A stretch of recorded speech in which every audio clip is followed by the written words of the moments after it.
There we go. Okay. What's up, everybody? Good morning. Welcome to a Friday edition of Morning Scone, presented by Brock, the Battle Trophy Clinic, Hutco Roofing, HutcoRoofing.com, Restored Motions, RestoredMotions.com, and ProCharge EV, ProChargeEV.com.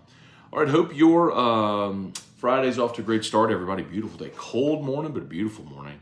And LSU continuing their prep for the ReliaQuest Bowl down in Tampa. And we did find out this morning, Friday morning, that Denver Harris officially in the transfer portal. That shouldn't come as any great surprise. Earlier this week, we found out Deuce Chestnut officially in the portal, now Denver Harris officially in the portal. And they just had very similar circumstances. They came to LSU out of the portal a year ago with pretty high expectations, and it just didn't work out for either. Neither really assimilated well at LSU into this defense. Neither played particularly well when they had their chance. They were benched and chose to just preserve a year of eligibility by not playing in more than 4 games. So they'd have the opportunity to maintain that year of eligibility at their next stop. So Denver Harris now officially in the transfer portal, and it's kind of another illustration of how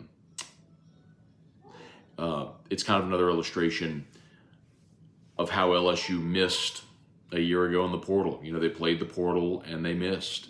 2 years ago, Kelly's first year, they played the portal and they hit. So it's it's a bit of a bummer,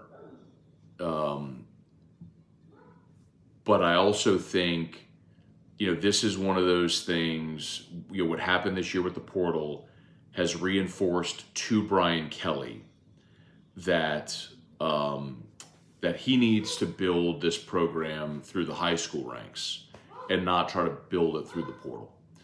And I don't think that that's going to be an absolute. And I think there in different years you could have different circumstances that arise that could cause different approaches. I think Ole Miss this year is a great example of that. I know we've talked about them a little bit, but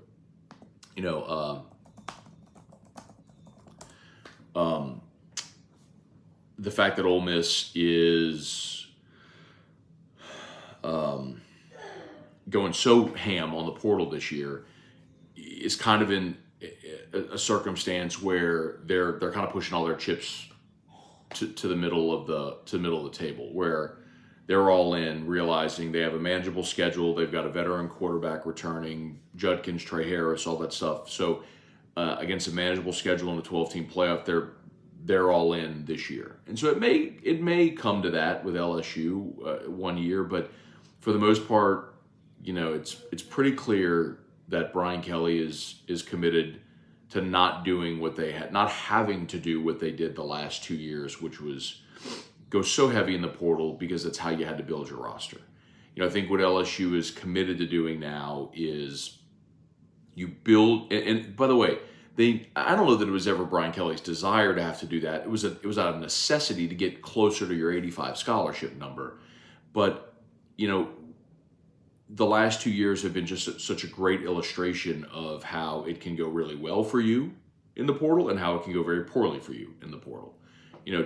2 years ago, we all know the names. You just start with the secondary and you look at Jarpin Converse and Mekhi Gardner and Greg Brooks and Joe Fouché, and it went really well for LSU getting those guys out of the portal. Miles Frazier became a starting offensive lineman for you. You did really well in the portal. This year, yes, you got Logan Diggs, but man, Jordan Jefferson was your best defensive lineman this year. But think about all the defensive linemen you brought in and the players in the secondary, and a guy like Omar Speights, and Aaron Anderson. I'm not pointing fingers, and saying these guys' fault, but you just missed. You missed on a lot of guys. So if you can build through the high school ranks and then supplement with the portal, that's going to be their approach. So if you just look at Denver Harris now officially in the portal. So Denver Harris, Deuce Chestnut in the portal.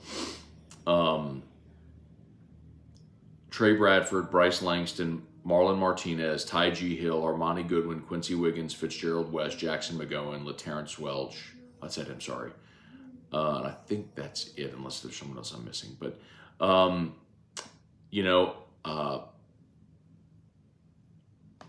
yeah, I still look at that list, and you've yet to have anybody enter the portal that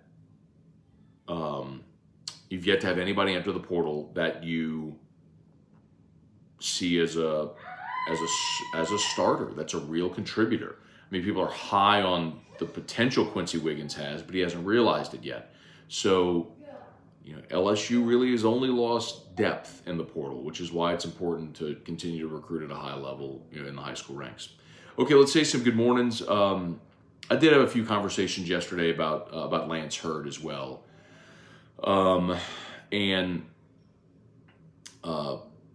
let me get to that in a second, because I know our audience is still building here live. So let me just say some good mornings. I'll get to the Lance Hurd stuff.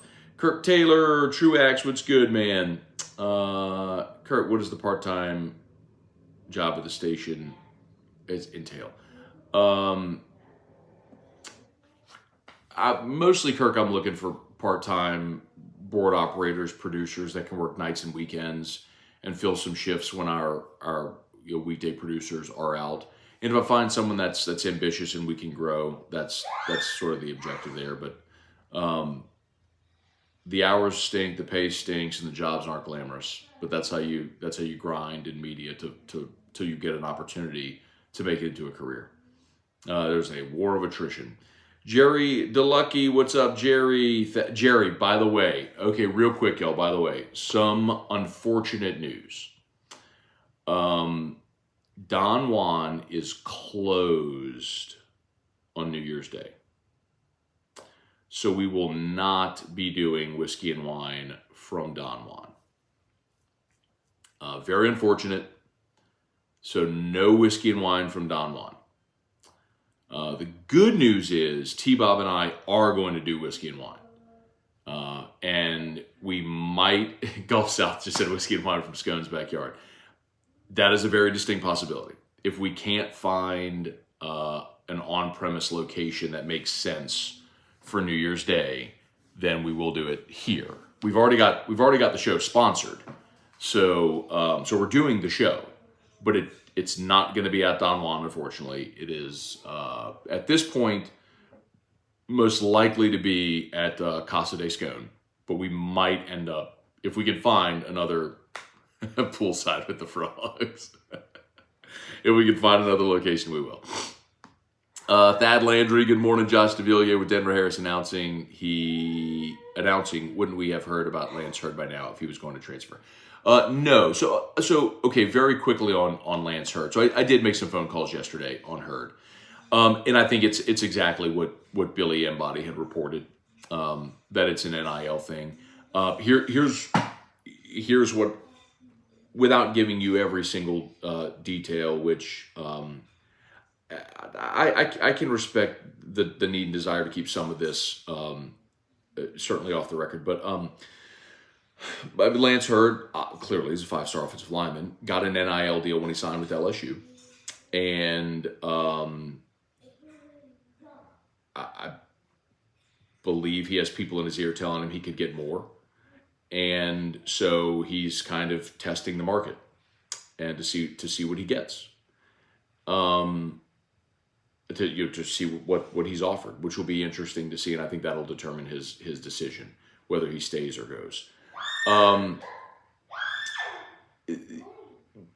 The thing that makes me kind of chuckle, though, is so Lance Hurd is not officially in the portal, yet he's kind of fielding offers, for lack of a better phrase. I don't know how to make this semantically sound better, but the reason I think it's funny is because when my buddy Billy Lucci made the comment about LSU tampering, I mean, don't you realize anybody who reaches out to Lance Hurd at this point is technically tampering with an LSU player? But that's what's happening. So the way that I think a lot of guys get around it is they have agents or businessmen or business managers or something like that, that sort of field those requests or go reach out on that player's behalf to see what they might be able to get. So anyway,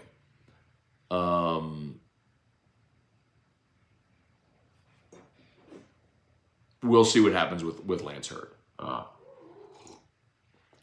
Here, so this sort of is a parallel to the Hurd conversation, but this is a bigger picture thought here.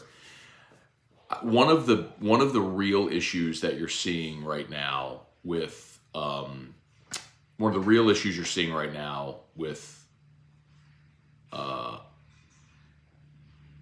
the portal and NIL is there are guys that believe their worth is far greater than the market is supporting. Here's what I mean. And by the way, this isn't just a completely I'm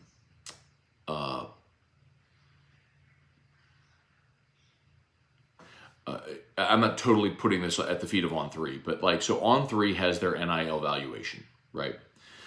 And so they have the player and then what their NIL valuation is. So people look at this, and for example, Arch Manning, $2.8 million, Jaden Daniels, $2.2 million, makes sense, he won the Heisman. Angel Reese, $1.7 million.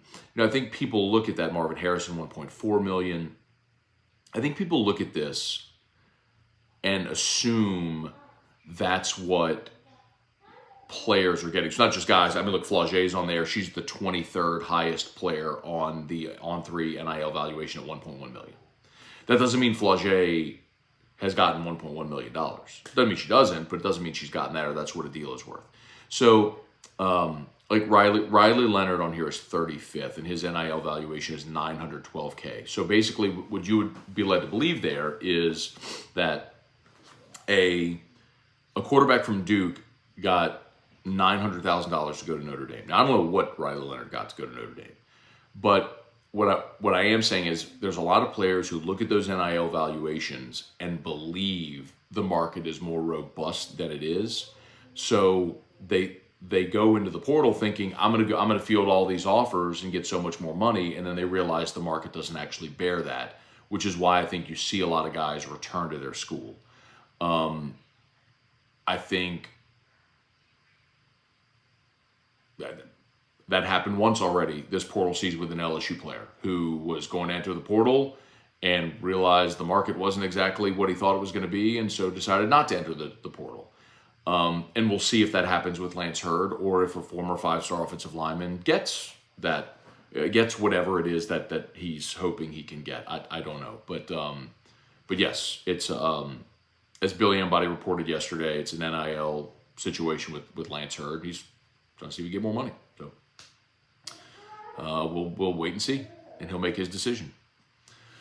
Joshua Rector, what's going on? Good morning, Brian Greer. I'm in Vegas right now. What are the Otters picks today? I need to get Jimmy's picks. By the way, he's been so on fire. I didn't have a first pick for the first game yesterday from Jimmy, but for the next 3 bowl games, he went 2-1. And he had Cleveland on a teaser bet that he hooked up with Dallas for Thursday Night Football, which hit as well. So he has just been... and it's crazy, too, because Jimmy has had a great NFL season. Jimmy did not have a great college football season on his picks.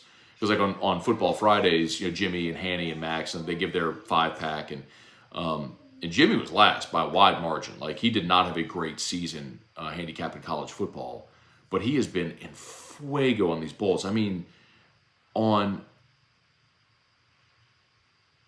think Monday, Tuesday, Wednesday, we didn't lose. Like, literally went undefeated Monday, Tuesday, Wednesday. And then yesterday, losing the game with NC State was the first loss in like 4 days. So, he's been on a crazy heater. So, I'll text him, see if I can get the picks, but I don't know what his picks are for today. I'll tell you, Phil Steele did put up a Phil Steele Plus tour, and today, this is for what it's worth, Phil Steele had Memphis plus 9.5 and Notre Dame laying 6. Those are 2 picks from Phil Steele for today. But I'm definitely going to want to hear what Jimmy has to say on the rest of them. Yeah. Rex, good morning. Russell Doloff, Jesse Brown. How about the NFL possibly having Matt Stafford return to Detroit for a playoff game? That'd be pretty cool. Leon Williams, Juan, good morning. Hope Jaden Daniels is on the cover of the new NCAA football video game. Would they pick someone who's not in college anymore? I don't know if they would do that, or if they would pick a current student athlete like Dylan Gabriel, Arch, somebody like that. I don't know. Wade Lowry, Irfan Sayad, Jacob Thompson, Quinn Ewers. Good morning, Matt. Just left work. Had a good evaluation, so it's been a good day so far. Hope you had a good day too. Thank you, Jacob. Awesome, man. Happy to hear that. And Happy New Year to you as well. Brian Penton, good morning. From the Great Plains, 16 degrees. Oh, my gosh. Jesse Brown, good morning. Ransom Antoine, morning, Matt. Bucks by 7, LOL. For what it's worth, Brady Cannon, one of the sharps on Jimmy Ott Sports Bettor's Paradise, has the Saints +3 as one of his 3 plays. He's got Miami, New Orleans, and Pittsburgh as his 3 picks for the weekend. Barry Jocelyn. Greetings, Matt, from somewhere in the Caribbean. Okay, can't wait to see our Tigers in Tampa Monday. Got 40-yard line tickets, 15 rows up. Okay. Very first game ever. All right, Barry, enjoy, man. That'd be great. Leon Williams, wow, where do you go if you're Denver Harris? I mean, look, here's the thing, Leon. Denver Harris is a really athletic player. He's a knucklehead who's had some off-the-field issues, to be certain. And he didn't fit what LSU wanted to do defensively. Something I talked about from last fall camp. Some of y'all thought I was hating and whatever. And I try to tell you all the story, man. Like, we go out there and we see it, and it was like, kid couldn't play. It was obvious. Denver Harris and Deuce Chestwell, they all couldn't play. But anyway, so where does he go? Maybe you go down to the G5 level. You know, he's from the Houston area. Maybe you go play at the University of Houston, or TJ Finley go to Texas State. He'll have options to go play. What those options are will be interesting. But my guess is he'll go down a level. Will Davis, good morning. Trey Guy, Denver Harris is a head case. Hope he gets it figured out. What a waste of talent. Trey, I think with Denver, some of his stuff, like, to call him a head case, I don't think is fair. I think some of it is immaturity, absolutely. But the waste of talent thing, I mean, what's very clear is that's a guy that has never run defensive concepts. He's a press man corner, and even when he was running press man this year, he wasn't good. I mean, he got smoked by Grambling. So I think that's a situation where a lot of people just married themselves and their opinion to the star rating and didn't actually look at the player, because the player isn't very good. William Moore, good morning. Wade Lowry. Hey, Matt, with Denbrock being gone, do you think it's going to make a difference next season? Wade, here's what I do think is significant about Denbrock. When you look at Denbrock and the times when he's had a lot of success, he's had mobile quarterbacks. He had a top 10 offense in every category at Cincinnati with Desmond Ridder, and now here with Jaden Daniels. So I think whether it's Nuss, and then obviously you brought in A.J. Swan behind him, that's just a fundamentally different player than Jaden. So whereas a big part of LSU's offense was Jaden's legs, not only in his ability to scramble, but in design runs, that's essentially eliminated from the playbook. So to that extent, I do think it makes a difference. I'm not saying it's going to be worse. I just think it's different, right? I mean, it's going to be hard to match the offensive output you had this year, which was incredible. But, you led the nation in offense. It doesn't mean it's bad, but I do think it's going to be different. Gulf South, no disrespect to Denver. I don't care about who's transferring. Lance Hurd not making the trip is a bigger issue. Any update on that? For those that missed it, I'll say again, just confirming what Billy Embody reported yesterday. Lance Hurd is an NIL thing. I can confirm he did get really nice NIL sum from the collective whenever he signed with LSU. And he, once more thinks he has more value. So he's like so many of these kids, has a business manager or someone on their behalf, trying to see what opportunities might be out there for him. So, see if he gets it. Damon Gilmore, good morning. Cody Champion, when is Matt House entering the portal? I'll continue to reiterate about House, y'all. Some of the staff turnover that you are all wanting / hoping to see will start next week after the bowl game. I don't know if you noticed, but Corey Raymond changed his header on Twitter to DBU.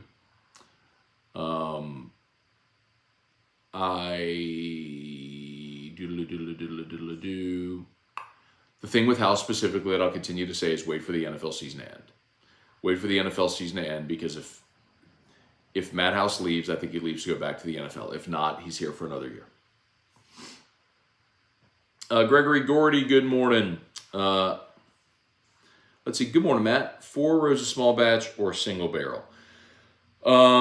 So single barrel. And but 4 Roses last year came out with a new release called the 4 Roses Small Batch Select, which is also very good, but I would still go single barrel. Trivia Carter, good morning. David Truting, good morning. Official Friday, good morning. Vernell Thomas, late start today, cool. What do you think about the Underwood kid? How much longer before his decision? He is, so I don't know any, I mean, look, he's the #1 player in the country for 2025. It's a major coup that LSU is right there with Michigan 1-2. And I mean, all the crystal balls have him picking LSU. He's set to pick on January 6th at the Under Armour All-America game, I believe is the date, right? So, yeah, I mean, and all the signs point to picking LSU. So, I mean, I'm told LSU has their ducks in a row with Underwood. Whatever NIL opportunity it took to get him, and so yeah, I mean, I'm told I think they're expecting to get him, but recruiting is weird, so we'll see. Devin Kelly, good morning. Jonathan Martin, Gulf South, is a drunk T-Bob against your HOA regulations, though? So for those who might just be joining live, Whiskey and Wine, not at Don Juan. Don Juan is going to be closed New Year's Day, so no Don Juan New Year's Day. Please help us spread the word. We will, however, be doing Whiskey and Wine. If we can't find an on-premise location, then we'll be doing it in my backyard. But we're doing Whiskey and Wine. Jordan Frizzell, Matt, honest question. A few days ago, you mentioned LSU having trouble raising money because we live in a poor state. I'm going to correct something there, but I'll continue. Are we that much poorer than Alabama or Mississippi? They seem to be getting what they need. Okay, I never mentioned that we live in a poor state. Okay. I know T-Bob has mentioned our state's economy, so you might be crossing streams here.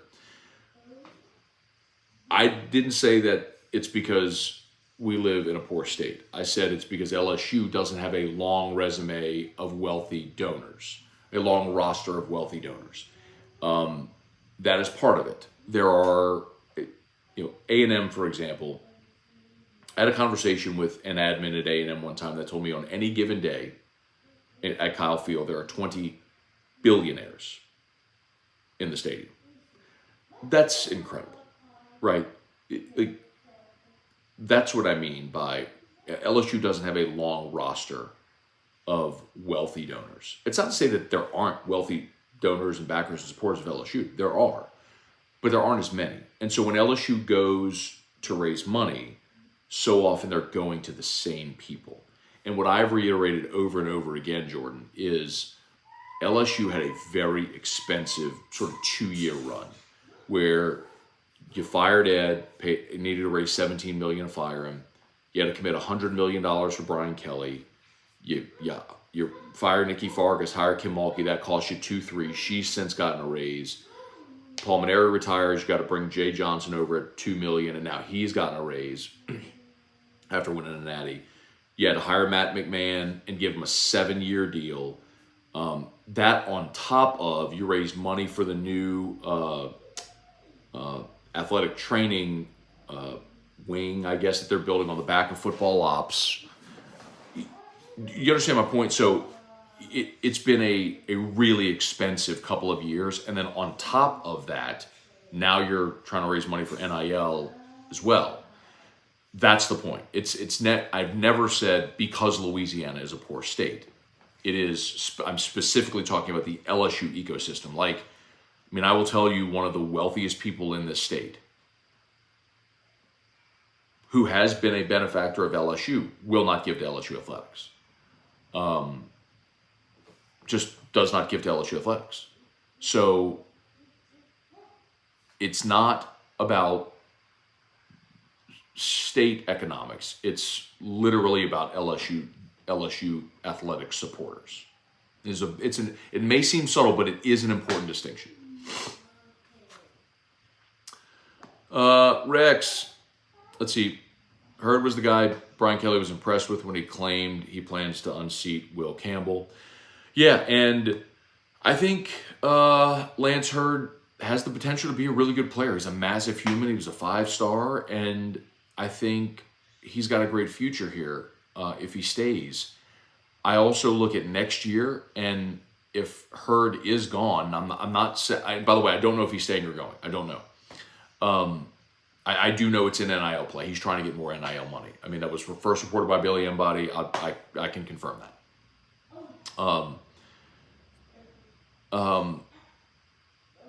You've got Campbell and Emory Jones back next year, and there's a possibility that Miles Frazier, Garrett Dellinger both return as well, which means Lance Hurd's a backup again next year, most likely. Now, if one of those guys leaves, like if Miles Frazier goes pro, then you could kick Emory inside and play Lance Hurd at right tackle if you feel that's what's best. But there's a real possibility if those guys return that Lance wouldn't even be a starter until his junior year. So, when you look at the way you've recruited that position, you just got Weston Davis, and you've recruited very well on the offensive line. So don't get me wrong, I'm not downplaying Lance Hurd. I'm just saying, like, there's a real possibility that he wouldn't even be a starter until 2025. So, anyway.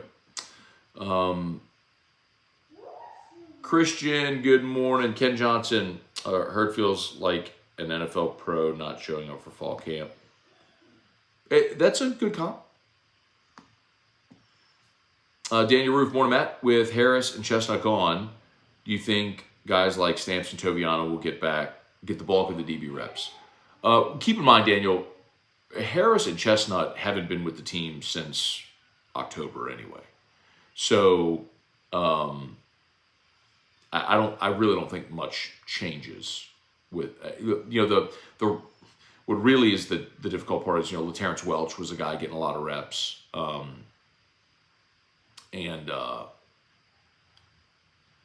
And he's in the portal. So, but not. So someone. I just saw a comment pop up. It said, "Does Todd Graves donate to LSU? If not, I'll never eat at Canes again." Yes, Todd Graves is very generous. But something people don't know is Todd Graves didn't graduate from LSU. Todd Graves graduated from the University of Georgia. He went to Episcopal in Baton Rouge, graduated from the University of Georgia, came back here and opened up Canes, and he's been very generous to LSU, there's no doubt. But another complicating part with Todd, specifically with Canes, right? Specifically if you're doing Canes NIL deals, is that you have Canes in every college market. And, and Canes is a corporate sponsor of a lot of athletic departments because you sell chicken everywhere, right? So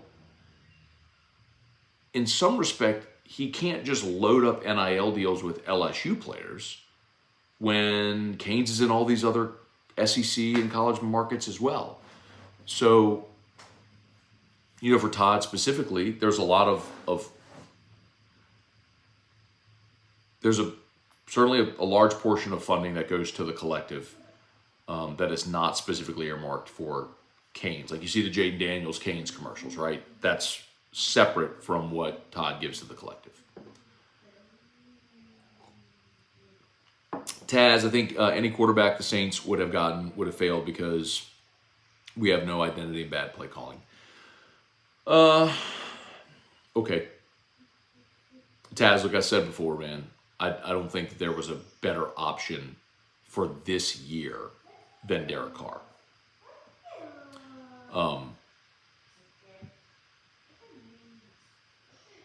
But a lot of those issues were going to reveal themselves anyway, and I think you could still acknowledge that Derek Carr isn't going to be a franchise quarterback in New Orleans. And that's why it's time to draft a franchise quarterback. All right, please smash the like button if you would. Subscribe to the channel, Facebook. Please like the page, share the post. Dre Marceau, what's going on? Kirk Taylor said, why not do whiskey and wine at walk-ons? Well, I mean, because it's a sponsored thing, and they would have to pay for it. And I don't know if they want to. So, we have to see if they're, like, who's open. Who's open on New Year's Day as well. Let's see. Kevin Toller, what's good, man? Matt said party at Casa Scone. No, there will not be a party at Casa Scone. I'm not opening up the door to everybody to come hang out in my house, although it would be pretty wild. Rick Kelly, Gary Atchison, what's going on? Matt, I can get coffee, breakfast, and your kicks for the day will work for airtime. You talk about working a guarantee. Not only did anybody to get my coffee, breakfast, or my shoes. Samuel Merrifield, Matt, has Musso put out anything about LSU fall baseball, the players he's impressed with? I have no idea. Richard Dukin, good morning. Any thoughts on JK? Know his health will be ready for... Oh, JK Johnson. Yes. The expectation is that he'll be ready for spring. The Zy Alexander is the one that's going to take longer because he tore his ACL against Army. So the hope is to get JK and Zy Alexander both ready for the start of the season. Ryan Dixon, do you think the defense next year could be similar to this year? It does not seem like major changes yet on coaching and personnel. Again, coaching, I've told you all along, and you can nail me to the wall on this. I believe there will be at least 2 defensive staff changes. You feel free to clip it. If I'm wrong, you can nail me against the wall on that, okay? I believe there will be at least two defensive staff changes. And that they'll come after the bowl game. As far as personnel, so much of that, Ryan, is going to depend on who comes back, man. Like if you get Smith, Wingo, Guillory all back on the defensive line, you have Smith, Wingo, Guillory, Jalen Lee, Parrish Shan, Braden Swinson. If you get all those guys back, right, then I think you're formidable on the defensive line. I don't know if you're dominant, but Mekhi Wingo is your best player. He wasn't healthy all year. Hopefully another year of development for Mason Smith. Jacoby Guillory has been a really good space eater on the interior for you. Parrish Shan became a good inside-outside guy. Braden Swinson became, really your best jack linebacker. Harold Perkins is back next year. We're going to get to see Whit Weeks at linebacker, which everybody's excited about. The real question, I think your front seven can be good. The real question is, what do you do in your secondary? And I don't know that they fixed that. And I think relying on J.K. Johnson and Zy Alexander coming off of severe knee injuries is not exactly the best thing. You do have Sage Ryan coming back. I hope you can put him in a position where he's not playing boundary corner, because that's not what suits him. You got work to do. There's just, you got Jordan Gilbert coming in. He's going to be one of your starting safeties. I don't think there's any doubt about that. We'll see what happens with Jacoby Matthews if he hits the portal. If he does, I think you got a great shot at getting him, and then you're immediately better at safety. But we'll see. That Ryan, I guess the point, Ryan, is to say they're not done and they're not close to being done. It's important to continue to reiterate. It's important. Let me finish it. It's important to continue to reiterate. Remember, you have a spring portal window as well. So, you're going to get players after. There will be players that leave after spring football and players that you get after spring football as well. Gary Atchison, Matt, watching on Facebook, color is fading, changing your orange and blue shirt. Yeah, I don't know why that is. I can see it right now. I wonder if it's these lights. I wonder if it's the lights in here. They're no different than I always have, but that is a little odd. Maybe it's the shadow from my hat. I just saw a flicker there. Yeah, I don't know. Sorry about that. All right, y'all.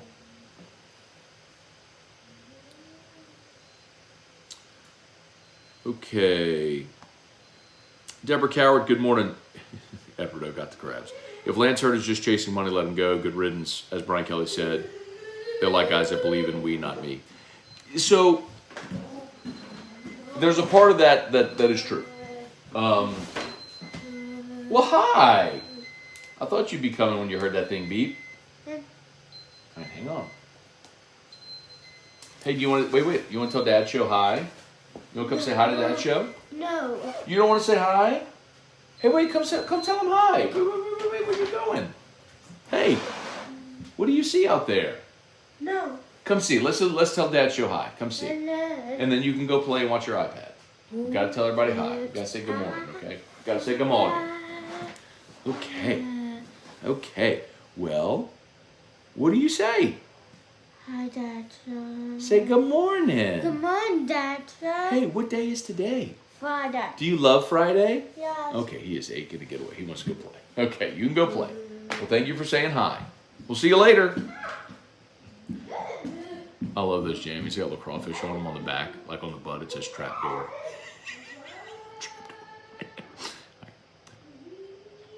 All right. Yeah. So anyway, the part about excuse me about her.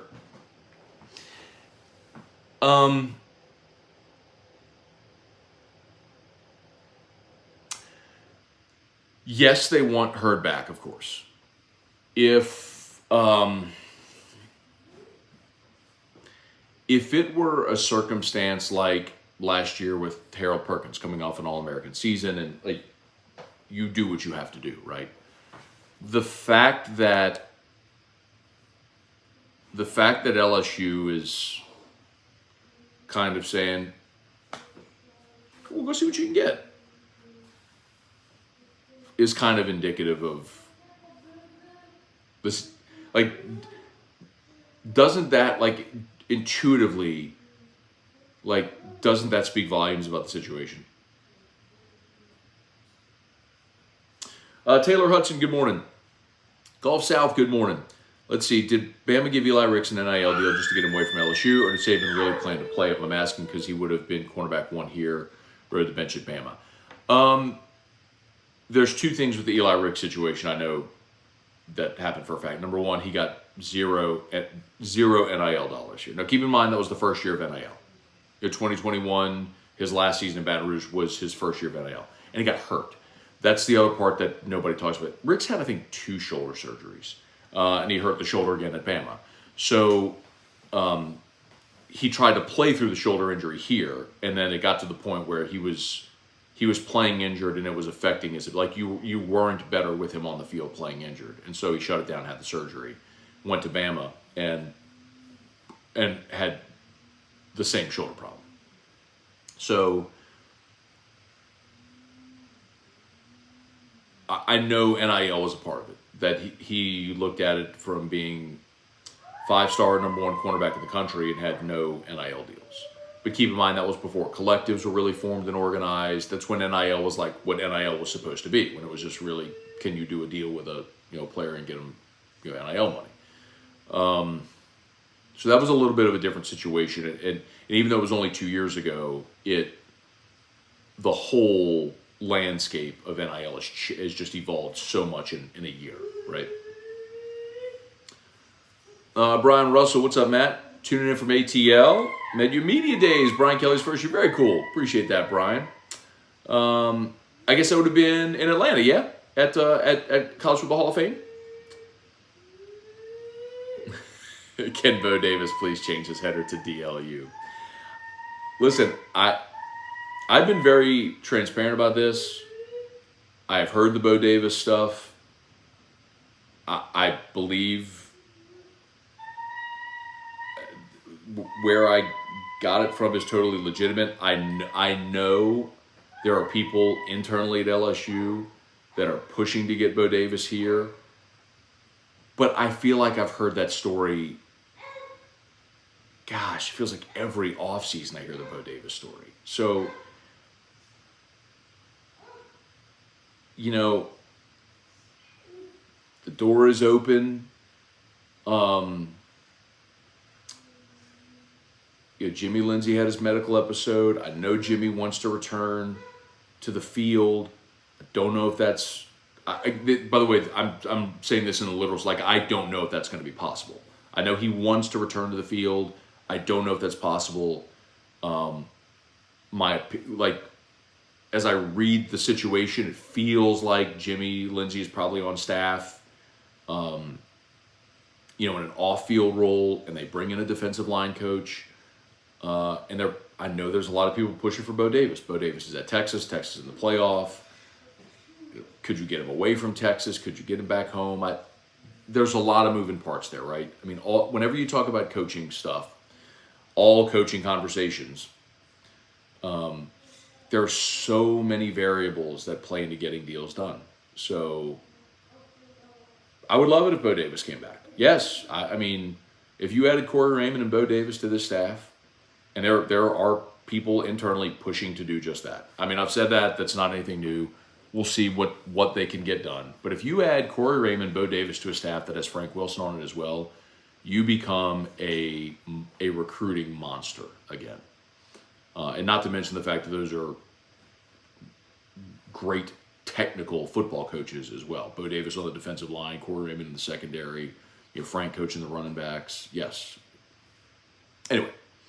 All right. Tom Granick, Ryan Pike, Joe Parker, Jerry G, Brian Turner. Vernal Thomas is one of the most talented dual threats in high school history. Reminds scouts of Deshaun Watson, Trevor Lawrence. He's a championship QB. I don't know who you're talking about. Sorry. Jeff Hawk, good morning. What up, my dude? Call all of your Don Juan friends. Oh, can all of your Don Juan friends come to your house party? You got to understand, bro. There's a lot of people that go to Don Juan. Ryan Pike, the way the defensive transfers imploded on themselves is actually insane to think about. What's the success rate? Like 1 in 5. I'm not considering Spates a success. I agree with you. I would not consider Spates a success either. Let's look at this list real quick. We got time. Is it 11 o'clock? Oh, gosh. What time is the first game today? Is the first game at 11 today? Oh, all right. I've already played the first game. Never mind. Ott gave Clemson. By the way, the 11 a.m. game is Clemson, Kentucky. Oh, gosh, is it 3.5? I took it at 4.5. Anyway, Ott gave the first game. Clemson, it was his play. So Clemson, I'll lay the points with Clemson in the first game. And I'll get the rest of the picks for the day. I told you Phil Steele has Memphis plus 9.5, Notre Dame laying 6. I don't know what Otter has, but when we know, I'll let you know. So,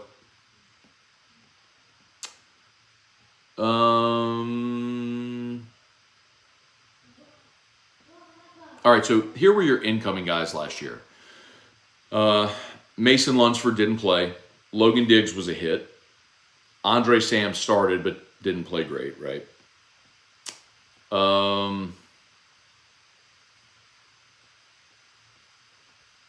Omar Spates, I think it's safe to say, it played a bunch but didn't play great. Zy Alexander became a starter for you and played well. Denver Harris, no. Aaron Anderson. I still think Aaron Anderson's going to be a really good player. He just got buried on the depth chart behind 2 All-Americans this year. J.K. Johnson got hurt. Jalen Lee didn't play much. Deuce Chestnut, no. Braden Swinson, I think, was a hit. Braden Swinson became, I think, your best edge by the end of the season. Ovia Gofu, no. Paris Shand, I thought, played really well for you. Jordan Jefferson was your best defensive lineman this year.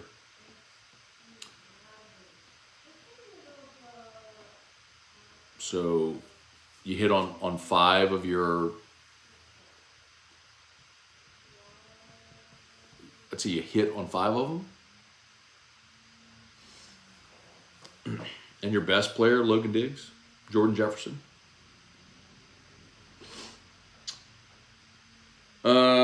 T-Bob at your house, keep on a short leash. Brian Turner, for those of you who aren't sold on Underwood, go watch his highlights for National Powerhouse Cass Tech. He's without question a legendary high school athlete. Oh, man.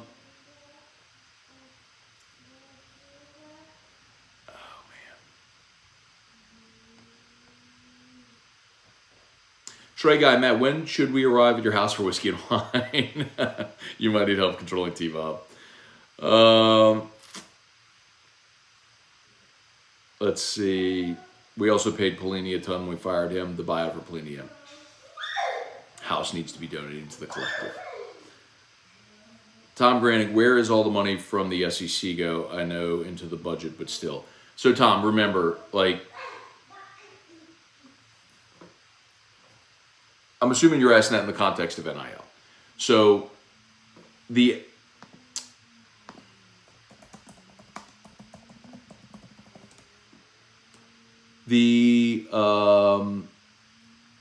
SEC revenue distribution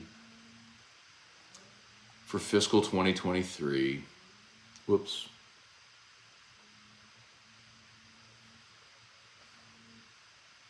Oops, sorry.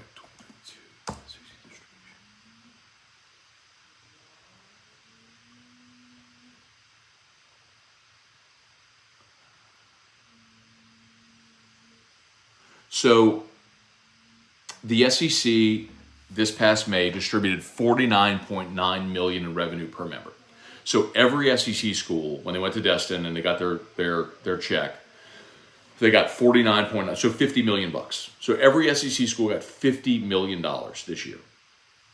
So LSU's revenue last year, we'll find out what the 23 revenue is next year, but last year the revenue was $199.3 million. So roughly 50 million of the 200 million in revenue for LSU came from the SEC. Again, that, and all this is public record, by the way. You can go look up the LSU, expense and whatnot. Like, here's football revenue. Football, 39% of their revenue is from ticket sales, 14% from media rights, 25% from contributions. Parking concessions was 3%. The SEC distributions was 8.7% of the football revenue. So anyway, the point being, like, you generate all this revenue, but all of the revenue is accounted for. All the money that LSU brings in, they spend. They spend on coaches' salaries, on scholarships. Remember, whenever, like, every student athlete that's on scholarship, that's not just a deferred scholarship. That has to be paid. So that scholarship money has to be paid to the university for your scholarship athlete. That's part of that. When the football team or any sport, when the gymnastics team jumps on a private jet to fly to their next meet and stay in hotels, that revenue comes from that. See, some Bengal Tiger said facilities. TAF builds new facilities. That TAF is the private fundraising arm of LSU Athletics, and TAF builds facilities. So facilities doesn't come out of that budget, but facility maintenance does. So the point is, it's what I've always said for people who say, look, well, you have this giant TV deal, just take some of that money and give it to the players. Okay. You want to take some of that money and give it to the players. Keep in mind, with Title IX, whatever you give male athletes, you have to give female athletes. So you can't just say, we're going to pay the quarterback. You got to pay the quarterback the same as you pay the freshman offensive lineman or long snapper, as you have to pay the junior long jumper on the women's track and field team. So it's not as cut and dried because of federal Title IX law. And even if you did that, even if you did pay all the student athletes the same thing, you still get into a bind because now you've taken revenue away that covers expenses. So what do? How do you fund your sports? Well, the answer is you cut sports. So literally the only way that it makes sense is you'd keep football, basketball, baseball, and that's whatever number of scholarships that is. It's 85, 13, and 11.7. I'm not good at math, so add those three. And you'd have the equivalent number in women's sports you cut every other sport. That's the only way you could make it work. I, for a long time, have been an advocate of like the club model where you eat what you kill. If you want to be a collegiate golfer, okay, well, go do fundraisers and to be able to golf fundraisers to be able to fund your trip to whatever tournament it is and hotel and all that sort of stuff. That's just not the way they do it. So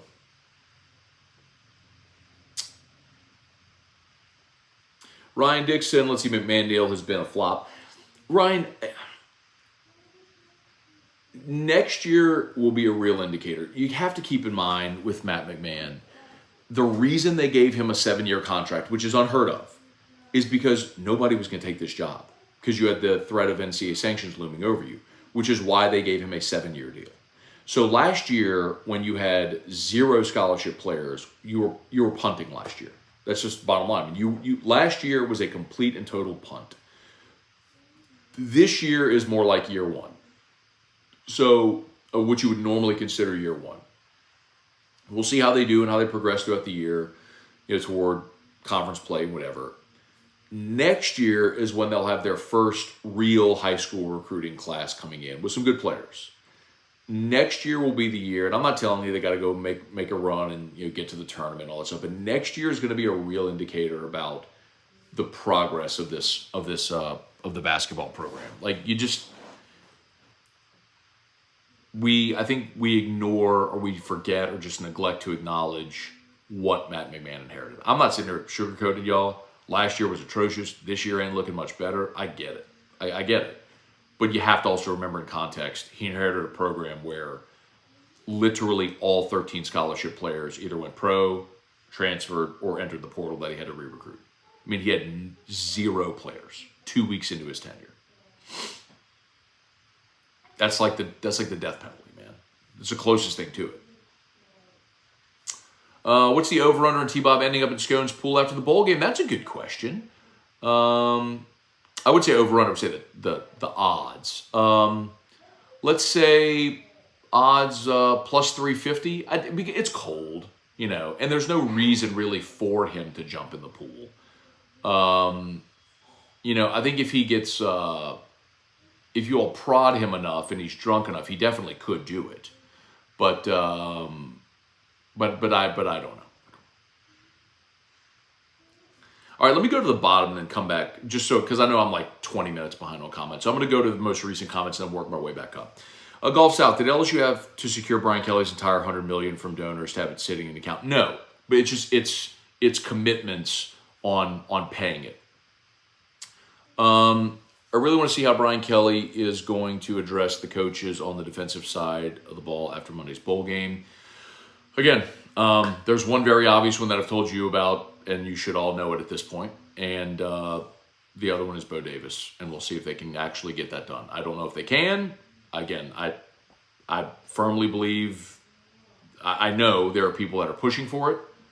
I'll believe it when I see it, sort of thing.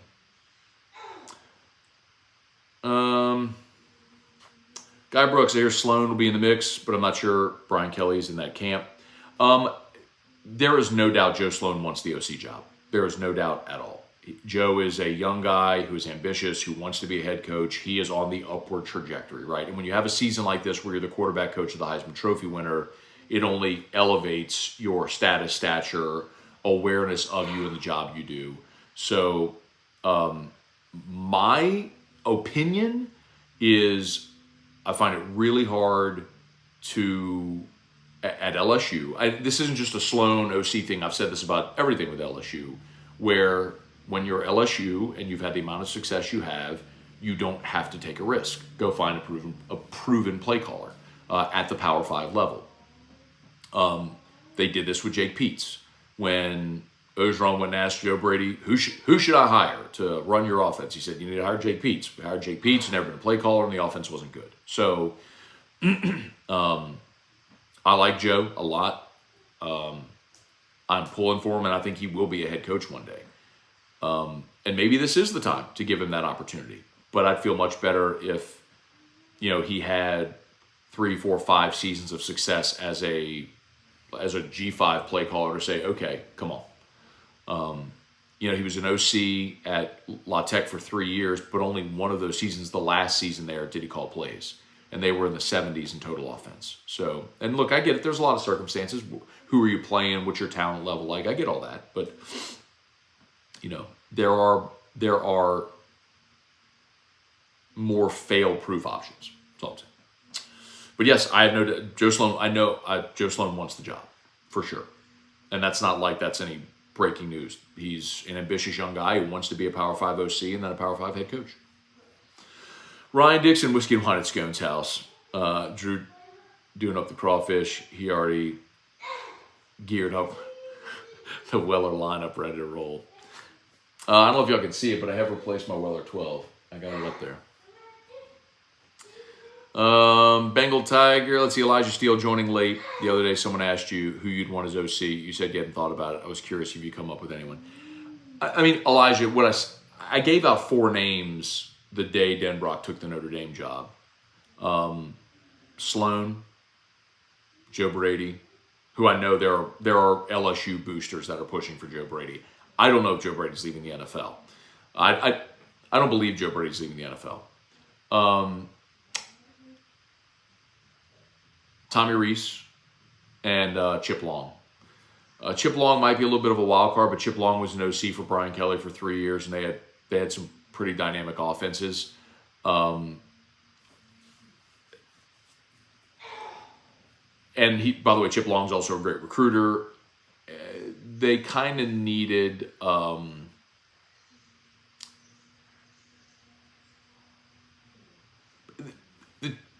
there's a lot of nuance to why Chip Long ended up leaving Notre Dame after 2019. But he just took a job at Southern Miss, and so he's nearby. He's got a lot of experience in the SEC. That's one I wouldn't rule out as well. But again, so I've thrown out names that it could be. My opinion of who I would hire, again, haven't really thought of who I would say realistically that's who I would want to go get. Cameron Shepard, did you see what Loomis said about the Saints and their future recently? If so, what are your thoughts? I didn't. Man, I'm on vacation, so aside from Morning Scone, I'm really not plugged in. So sorry. Well, let me see.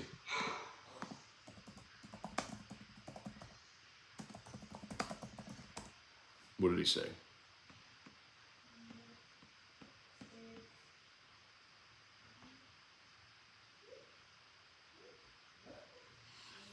Can you paraphrase it or send me a link to the quote? Garrett Scalia, let's see, Joe Sloan, Cortez Hankton, Corey Raymond, Frank Wilson, Bo Davis, Brad Davis is an elite staff. Exactly what LSU needs to overcome NIL issues we're having. And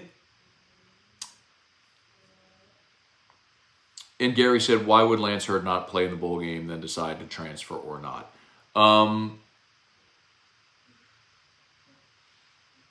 Why would you play in the bowl game if you're going to leave? And it's not to say he's going to leave, but if you do leave, why would you play in the bowl game?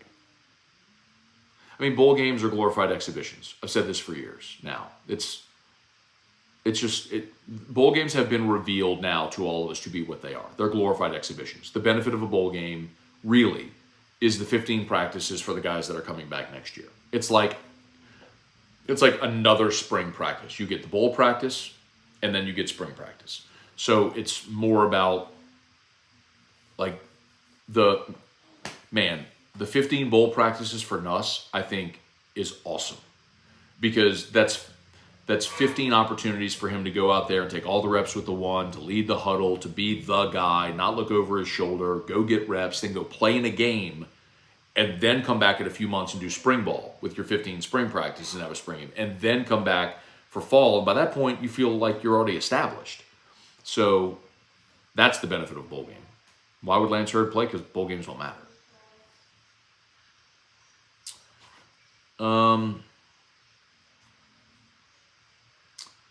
Always assumed Jones would move to guard and Hurd would move to right tackle. He said Jones moved back to guard.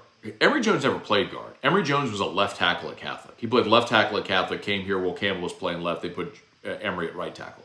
So it's not that he moved back to guard. Emory's never played guard. I know that in fall camp, they tinkered with Hurd at right tackle and Emory Jones at right guard. But their best lineup was Emory at right tackle, Miles Frazier at right guard. Make defense great again, Matt. Is Brad Davis one of the best assistant coaches LSU's ever had? That's a mouthful, but I will say it's funny how a year ago people were ready to fire Brad Davis. And I was like, y'all, give him time. I know I've said this qualifier so many times, but LSU had 6 different offensive line combinations in the first 8 games a year ago. It's so hard to be competent, let alone good, when you have that much turnover in that unit. They got their starting 5, and look how good they were this year. Brad Davis is a fabulous recruiter. Is Hurd perhaps spooked by the competition? No. Trey, I'm telling you, the Billy Embodies, I can confirm Billy Embodies' report that Lance Hurd is evaluating options, and it's rooted in NIL. And my opinion on the matter is I think he's getting bad advice. I think a lot of, so many of these players, and this has just been from my experience and talking to through, I mean, y'all know, Pixley and I did the NIL podcast we've taken a break, but we did the NIL podcast for more than a year. And I've talked to so many people in NIL circles. I mean, doing that podcast was a great education for me, to talk to people that run collectives, to talk to business owners and donors and athletic administrators and coaches. It was a huge education for me. And one of the pretty common threads was a lot of these players, because remember, players can have representation. And I think we all think, well, it's agents. And there are legitimate, good legitimate sports agents who are helping the student athletes, and the objective for them is they're not going to make money on the front end. The hope is that when they go pro and if they become great players, the agent is going to eventually make their money long term. But that's a long term play, right? Think about it, even in the NFL, most of these guys, you're not getting paid till you get to your second contract. So if you're an agent and you're committing resources to helping them in college, and then you got to wait 3 or 4 years in the NFL before they get to a second contract, you're talking 4, 5, 6 years before you get a return on that investment. That's a huge investment, but legitimate sports agencies are walking that journey. But almost every player athlete has a family member, a business manager, a businessman, whatever, representative that's, out trying to get deals. And I think a lot of them are over-promising because they don't understand what the market is. So, I think that's going to be the situation with Hurd. There might be another school that steps up and just backs up the Brinks truck for Lance Hurd. That may happen. But I'm telling you, that's a hard decision to make for a guy that was a rotational player as a freshman. Didn't really play. If Hurd had gone out and started, Emory Jones a year ago, Will Campbell a year ago, after starting as freshmen and holding their own in the SEC, those dudes had a major opportunity. And I had an agent tell me point blank last year, those 2 dudes love LSU because if they wanted it, it was on the table for them to take a massive payday and go somewhere else. But they stayed. But every player is motivated by something different.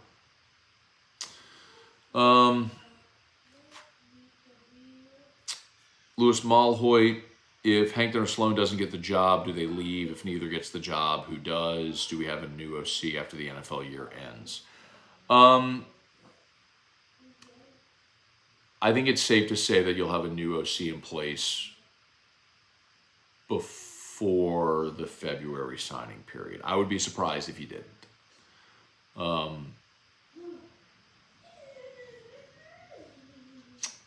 And I don't believe Hankton or Sloan would leave. Hankton is the highest paid receiver coach in the country.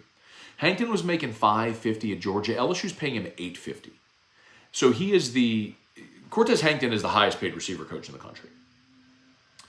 And I don't think Sloan would leave either, unless if Sloan left for an OC job, right? I mean, look at his path. He went from South Florida to Louisiana Tech, where he was there with Skip Holtz. And he was at Tech for 9 seasons, where he went from position coach to co-OC to OC his last 2 years there. And he went from G5 OC to Power 5 position coach. So his next step would be Power 5 OC. And then have success there and then become a head coach. So he's taking that step. So I don't know that, like, if Sloan left, it would be for a career advancement, right? Leon Williams can't understand why any of these offensive linemen and tight ends would not stay and learn from Kelly. A lot of them don't see the big picture. They're looking for the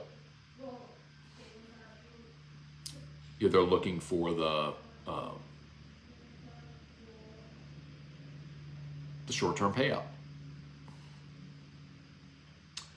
All right.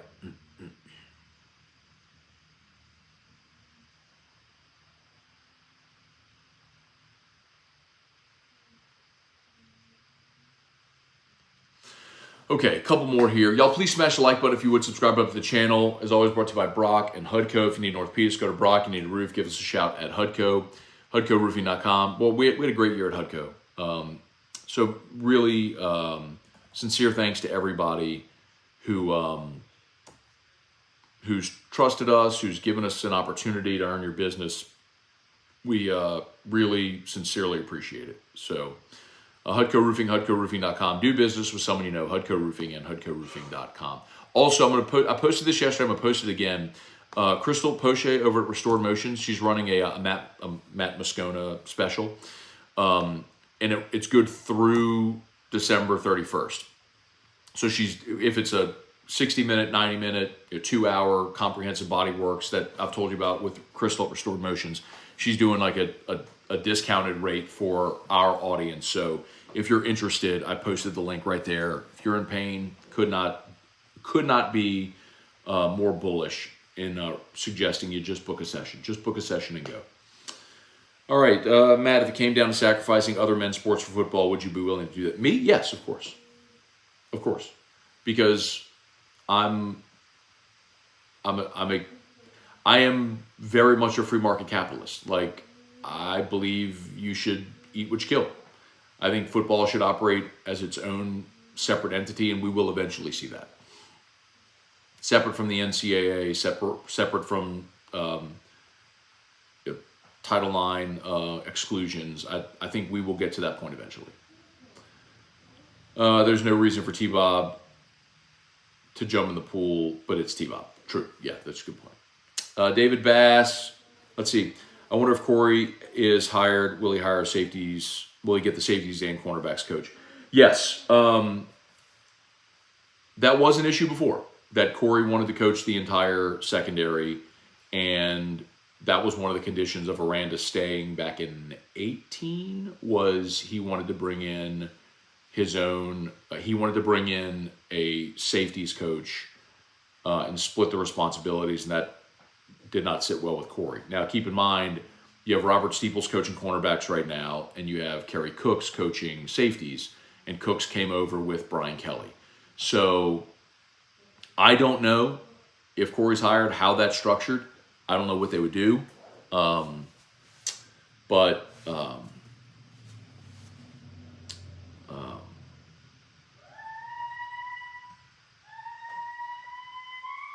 I also don't think it's coincidental that Corey Raymond, it's been basically a month now since he left Florida, and sitting there waiting. He hadn't signed anywhere. I don't hear about him taking job interviews or anything like that. Pretty interesting, right? So I don't know how they'd structure it. Antoine White, good morning. But again, with coaches, it is never done. I've learned this, y'all. It is never done until it is done. I mean, signed on the dotted line, standing at the podium, being introduced. And even then, sometimes it's still not done. Antoine White, Derek Clark, good morning. Robert Potts, Matt, I think I'm behind a few seconds. When are you concerned with losing a particular coach if they don't get promoted? considering success Sloan has had with quarterbacks recently, would love to retain. Yeah, not only that, but Joe Sloan's a great recruiter as well. You know, when when Sloan was at Tech, his territory was Baton Rouge, like southern part of the state. Sloan's a great recruiter as well. Joe Sloan's a great asset. Like, Sloan is going to be a head coach. Like, Joe Sloan is going to be a college football head coach. You know, it's just so much of that is the delicate dance of the right timing and the right situation and all that stuff. Bengal Tiger, Happy New Year, Tiger Diver, Morning Scone. I guess people won't have to ask you about Denver Harris all this offseason.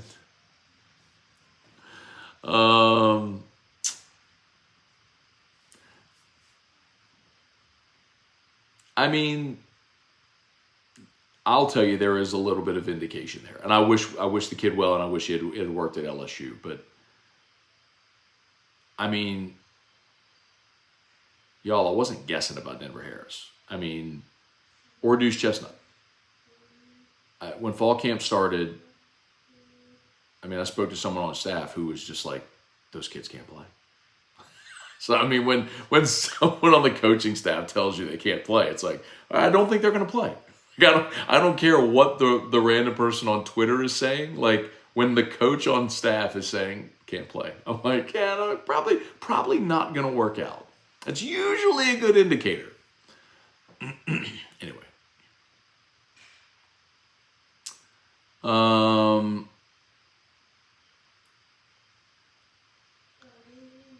Ray Ashley, didn't bowl games mean something like 20 years ago?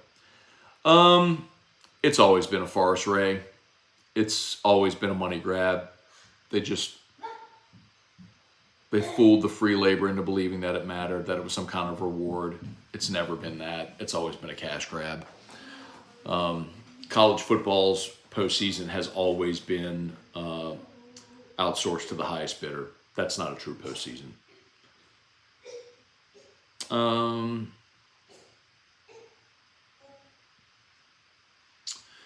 Bengal Tiger, what's the main skill set difference between guard and center? It's a good question. That's a good question for T-Bob, who played both. Ask that on, ask T-Bob that. I mean, I'll tell you, I don't know that necessarily this is a great way, like, that you really want my answer for it. Because there are obviously people who played at a much higher level than me.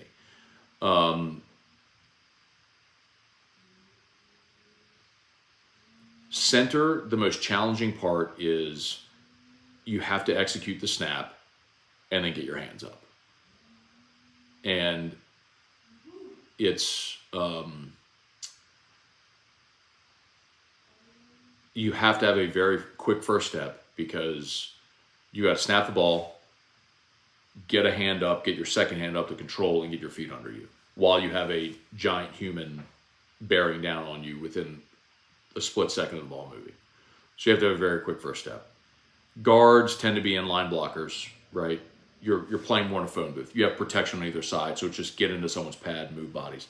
Tackles, you have to have really quick athletic feet to be able to kick slide and protect the edge from really athletic edge rushers. So that's why you typically see if you can't pass block as a tackle, the kick. Andrus Peat. Andrus Peat's a great example of that. They drafted Andrus Peat with the expectation of being a starting right tackle. He was not athletic enough to protect the edge against defensive ends at the NFL, so they moved him inside. So you move him inside, and now all of a sudden he's a big 330, 340-pound road grader getting into people's pads and moving bodies. Just a different job. And centers usually make all the calls as well. You come to the line, you call the protections out. Anyway, but that's a better question for T-Bob. You want to talk about the technical nature of it, but T-Bob, we have talked about that with T-Bob before, and he's talked about the key difference of playing guard and center. But ask T-Bob that. That's a great question for him. Matt, is this Brian Kelly's offense, whoever's OC runs it, or was this Den Brock's offense? See, that's a really good question.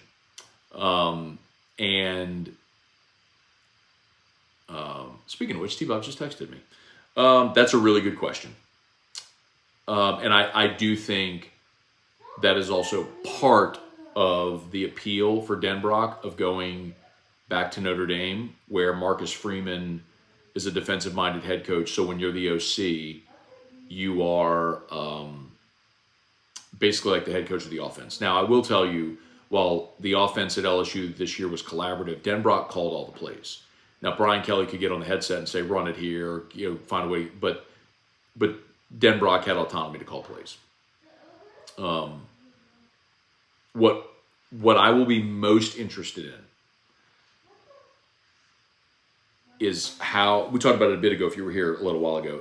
The most interesting part is Denbrock's offenses have had the most success when he's had mobile quarterbacks. Jaden Daniels, Desmond Ridder. Garrett isn't that. So how much does the offense change next year with a quarterback who doesn't have that dynamic as part of his game?